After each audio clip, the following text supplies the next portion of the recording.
Thanks for tuning in today. I'm Dr. Nick, the Incrementalist. Join me as I seek out the small incremental changes being applied in other industries that we can learn from and that can be applied in healthcare. Can these changes bring immediate value, but also add up to the big improvements and revolution we need in healthcare? Come along with me to explore the possibilities. My innovative guests from around the globe have used small incremental improvements to achieve their moonshot. And today I'm delighted to be joined by Dominique Wells. She is the Chief Operating Officer for Conduit Health. Dominique, thanks for joining me today. Thank you so much for having me, Dr. Nick. So if you would, tell us a little bit about your background and story and how you got to this point. It's always important for setting the context for the discussion. Yeah, absolutely. I always enjoy sharing my story because it was one of those pathways that really has been formative for me in my growth as a leader. I started my healthcare journey at a time when I was just starting nursing school, and I knew that it was going to be important for me to get some experience and on the ground experience. And I was looking for a job, and unfortunately wasn't able to find one. There wasn't a lot available at the time, and so I literally went knocking on doors. And it was the third hospital that I got to that I said, just give me a chance. I'll take anything that you have. And so my healthcare journey actually started in housekeeping. And I think back to that time, and I've heard some people say, Dominique, you've lived the true American success story. And for me, it was really driven from a deep desire to learn and to take every opportunity to understand everything about the roles in the organization. I'm the type of person who has to deeply understand how hospitals work or how anything works. And so, being able to serve in a variety of roles as I was training to become a nurse really helped me and helped me remain centered at what was truly important. And I took those opportunities throughout my entire career journey, even once I became a nurse, to, what happens from maintenance and to keep the lights on and all of the things that it takes to just be able to provide healthcare in general. So having had that opportunity to have walked in their shoes, the premise for continued growth and leadership has really been something that I think back fondly on as my career journey has progressed. I would say that one of the things that people have asked me is what's that one piece of advice that you would give someone who's just getting started in their career, no matter what that career is? And for me, it's don't be afraid.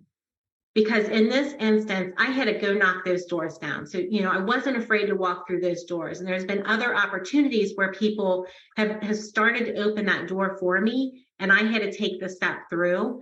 And so for me, it's always been, do not be afraid to take those risks and take those opportunities that are presented to you and maximize what you learn from it. Obviously, it resonates a lot with me. It's something that I talk about frequently, which is, walk a day in the shoes. If you don't do that, you're missing opportunities.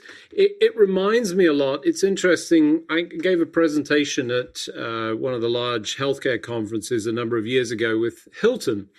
And, I think there was a lot of, wait a second, what's Hilton got to do with this? And, the reality is that healthcare is an awful lot of hospitality.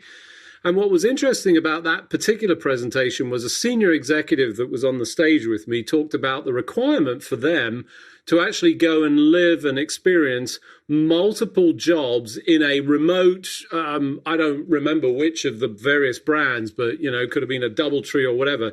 And she talked specifically about the housekeeping and how that was one of the hardest jobs she'd ever done in her entire life because those mattresses are heavy and, so I imagine you got a tremendous amount from that. And, I think your point about living and learning at the same time is, this recurring theme throughout.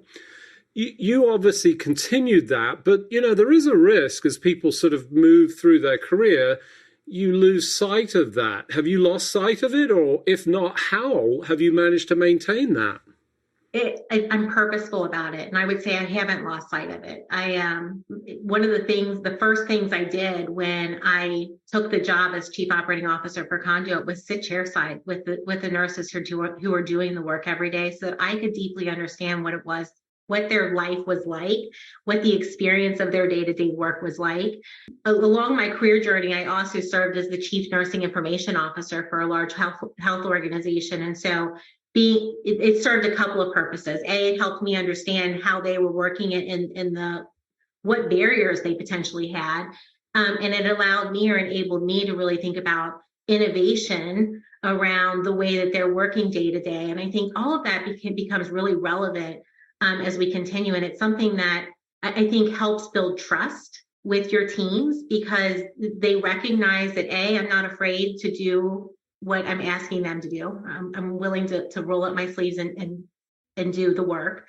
And two, it helps them feel confident in being able to come to me to be able to talk through those opportunities. Yeah, so let's be clear. It's a little bit more than confidence. I think if you actually spend time with them, they don't have to come to your physical office, and that can be quite intimidating on its own. I'm not saying your office in particular. I just think in general, Sure. up to the C-suite, the upper floors, nobody wants to go there. If people are coming down, I think there's a real, level of respect, especially if that's includes follow through. So, listening and then actually actioning some of that. So, tell us a little bit about some of those experiences as you've found insights through that you've then been able to turn around and potentially improve both the delivery, but also, it's a very personal delivery system that we're in. Healthcare is all about people. And it's also on the other side, we hear burnout all the time. Are you managing to provide some support on both sides of that equation? Yeah, absolutely. So, I think lots of things come to mind as I think about the response to this. First and foremost, providing that real-time feedback in the moment. So I sit down with them and I have those conversations and obtain from them areas of opportunity, but having rapid follow-up on how we can approach things differently to make their jobs easier is important. We also we implement a shared leadership model. So we bring the team to the table as part of the solution. I've had some opportunity throughout my career to do some process improvement work. And, one of my most favorite memories is when the team would come to me and say, here is the problem. And instead of looking to me to solve it, they were already coming to me with the solution. And how impactful that is, because they know from the onset that change is going to happen, and that there is a potential pathway to that change. So they become part of the solution and not just sitting back in frustration over what has historically been happening. So I think that's really important. It also reminds me of some of the work that's really become critical, particularly today, post-pandemic, or are we post-pandemic? I'm not sure what we call ourselves. I don't know. Every time I say that, I'm not sure. So you're okay. I know. You're in good company. But when we think about right now, it is really thinking about the mental well-being of our team, and creating that culture and that pathway for which people feel confident in coming forward and saying something doesn't feel right or I feel off, and being astute to individuals who may not be, and we're recognizing that. And so all of those things, I think, become relevant as part of that deeper connection with really being present in the moment with the team and helping to solution there. Yeah, it's interesting you talk about individuals coming with solutions. I always remember people in my past, and there was one particular boss who was notorious for this. You can come with problems, but you better come with solutions. And I think you're taking it a step further, which is not only come with the solutions, but also be part of that solution.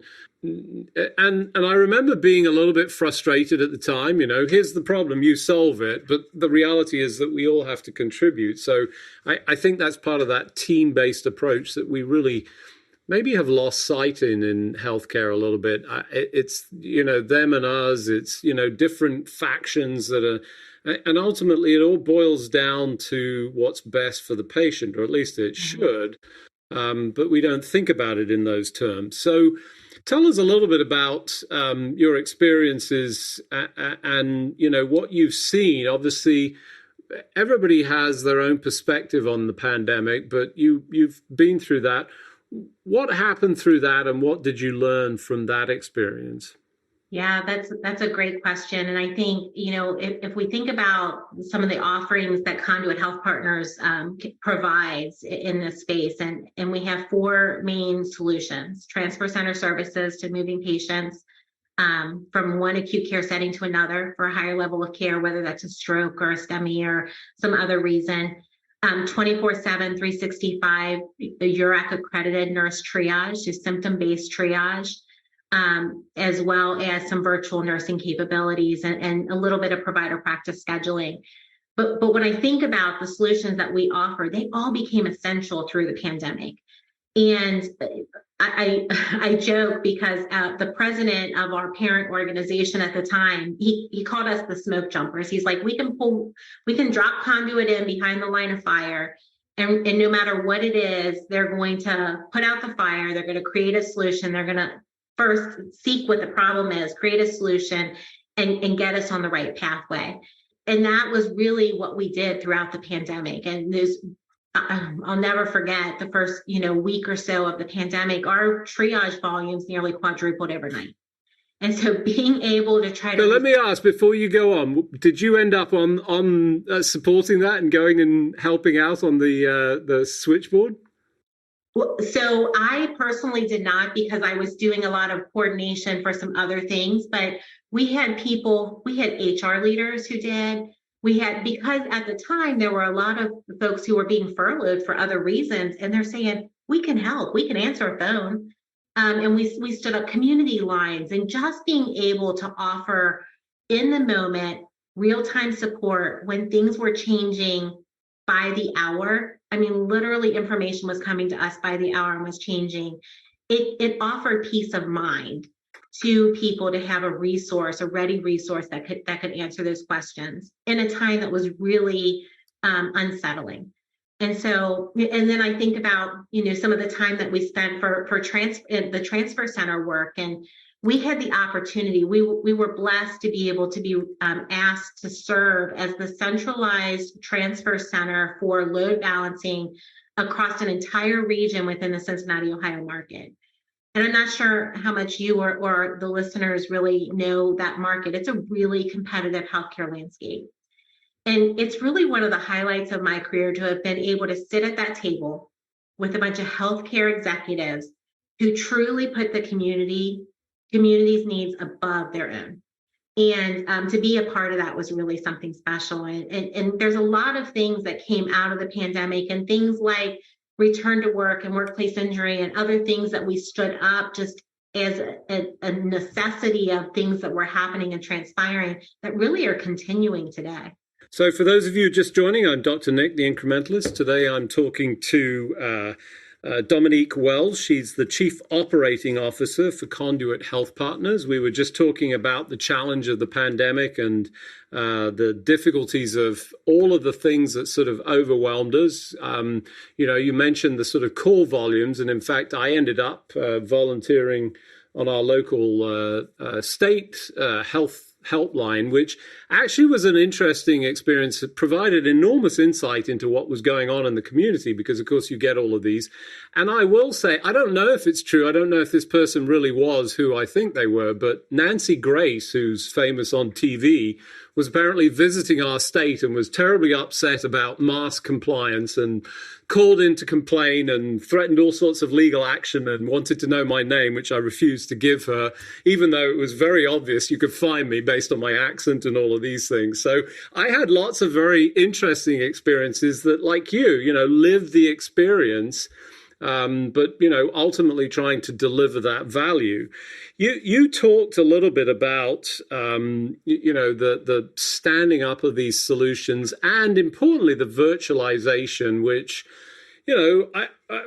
we sort of expanded on in the pandemic, because everybody goes, well, you can just do it virtually, which we could, thankfully. Up until that point, it was sort of I don't know, muddling along. Do you think this gave it the push that was necessary, or was it inevitable going to go this way? Or is it indeed pushed us in a direction that we wouldn't have gone at all because of the pandemic? I think it pushed us to advance where we were already headed or should have already been heading. I think that there have been great opportunities for us to deliver healthcare in different ways.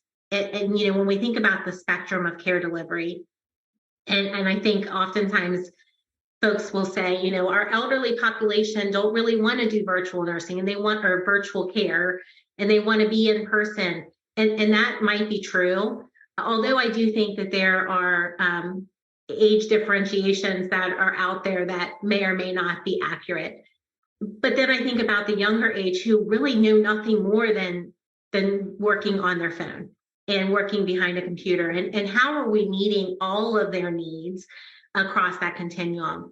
I think we think about, you know, if we think about where healthcare is in relation to other industries, I think it's fair to say healthcare is behind in a lot of ways. And so what I think the pandemic afforded us is that we can build the bus while we're driving it.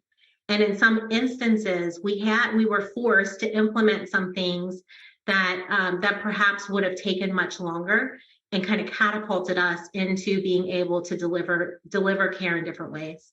So overall, I think, you know, a positive impact. I hesitate to say that in the same way that you hesitate on, you know, is the pandemic over? We're not really certain. And, you know, the same with positive impact from a pandemic, but we saw a number of those things. And, you know, that virtualization has certainly extended it. But it's not easy, or at least that's my understanding, particularly in clinical practice, you know, and you have a virtual nursing supporting capability. I imagine that's different. I mean, it's not like touching the patient, you know, hands-on being there. How do you manage to deliver the same compassion and engagement that's necessary to deliver the healthcare that people are looking for over that channel? Yeah, that is a great question. And it's actually something that we have, first and foremost, our nurses become nurses for a reason. They want to provide care and compassion to people. They want to take care of people. And so that is at the forefront of every one of our nurses that work for Conduit Health Partners, and really is the backbone for how we formulate our offerings and how we're going to, you know, solution around it. We have to work really hard to close the loop for our team because they don't have that hands-on experience. They don't have the ability to touch and feel the patient. You know, how do we help them understand the true impact that they've had on the care that they've provided? And so, you know, that's part of learning for us to learn how to lead through a virtual environment to help them feel that same care and compassion in every step of the way. I've got tons of stories that have happened through the pandemic for you know, our triage services where we had someone who called in and just needed a little bit of mental and emotional support, and they just called to talk because they were lonely. And then we had, you know, a father who called in because our number was on the back of their insurance card and it was the first number they could think to call, and their wife was imminently delivering on the side of the highway. And you know, knowing that they had someone who could just help support them in that really became important. And so it's those kinds of stories that help the nurses pull that care and compassion and that feeling of doing something positive for which they really, you know, took an oath to do. It helps kind of close the loop and bring it all together. You know, it's interesting you bring that up. I've not really thought about it, but, you know, in in-person care, you always got the feedback, good or bad. You would get it because the patient would walk out, you know, and if they had a bad experience, you were likely hearing about it. And, you know, typically we're having a good experience, but you lose all of that potentially because you sort of dip in and dip out. Mm-hmm. And I actually think, I mean, telling the stories is a great way, but actually personalizing those feedback stories would be even better. So, you know, whoever actually delivered the supporting words to that father to be on the side of the road I bet they would love to hear some of that, specific. Maybe they did. I don't know. They were part of the community, but it's an interesting area for sort of additional exploration because as we've moved and separated out, we've lost that, first-hand connection.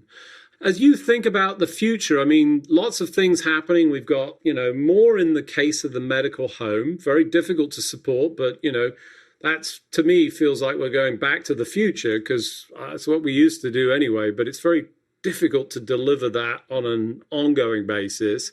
And then, all of this technology that's sort of weighing in a positive way, but not always negative. What are you excited about as you think about the future? Oh my gosh, what am I not excited about? I think there's so many things because particularly if I think about hospital at home and all that we are, all that we're really thinking about here is we've got a unique opportunity to serve as an extension to healthcare organizations who are trying to manage bed capacity, manage staffing shortages, and still be able to take care of as many patients as they possibly can. And so when I think about that, that hospital at home, model in and of itself, you're right. We are going back to, our past, our past roots, and to some extent, there's not there are learnings because we've done it differently for so long, but there's still foundations of care that we need to provide in those models particularly. And so being able to serve as the health system send a live person out to the patient's home in that setting a couple of times a day, knowing that they have a resource readily available to just something doesn't feel right, or I'm not feeling well, or perhaps they need to go back to the hospital setting, having a ready resource that is able to help coordinate and facilitate and be in the moment, just having that conversation takes me back to the housekeeping conversations. And we talked about the importance of that. They knew our patients better than anyone in our hospital because they truly took the time to listen to them because they were in there for 30 minutes cleaning the room every day. And so, it's that foundation of care delivery that we're really, really moving towards, I think. And, and I think about one of the other things that we've actually been able to do as a result of the pandemic in coordination with another company is deliver care through nurse triage to homeless shelters. And so we're reaching, we're expanding our reach into areas that we haven't historically been able to reach in our old ways of operating that now we can. And what is the overall impact, not just to the healthcare system, but to the community at large, EMS resources, all of those things, and how are we thinking holistically about healthcare delivery? That's what excites me.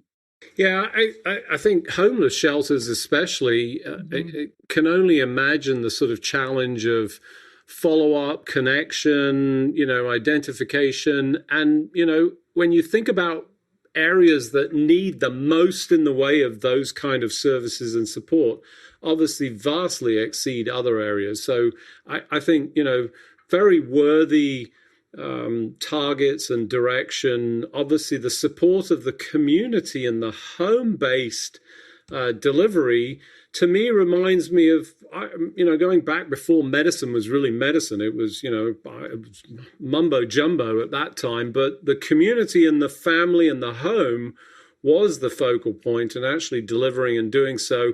And now potentially doing that with technology that sort of overlays this extra level of care and support that makes that not only, the better thing, because that's where everybody wants to be. They don't want to be in a hospital, but actually does it in a way that delivers the best possible care. So I think exciting times. Obviously this is a tremendous opportunity for all of us. And, I admire that you've managed to make all of this and, clearly a career path that not everybody can follow, but I think they can follow the elements of this in particular.